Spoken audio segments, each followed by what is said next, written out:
आपल्याला काय करायचंय, त्या नावाला आपल्या जन्मतारखेबरोबर पॉझिटिव्ह व्हायब्रेशन्स मध्ये आणायचंय.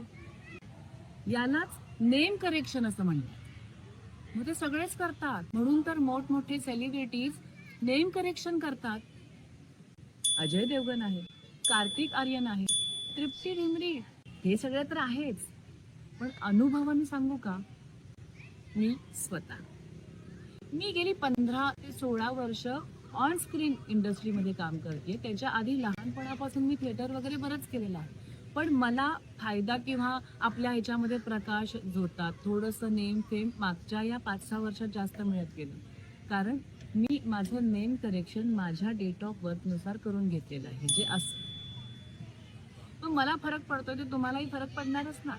त्यामुळे name correction is the power. ते तुमच्या वाढदिवसाच्या तारखेबरोबर मॅच होतंय की नाही होतंय. नसेल होत तर ते आपल्याला करून घ्यावं लागेल. म्हणजे तुमच्या प्रवासाचा सक्सेसचा मार्ग खूप छान आणि सोपा होईल. आणि एवढ्या सगळ्या काय म्हणायचं त्याला प्रूव्हन मी तुम्हाला अगदी संशोधनाबरोबर सगळं सांगितलेलं आहे. त्यामुळे आता तुम्ही विश्वास ठेवणारच. सो अशी असते नावाची ताकद.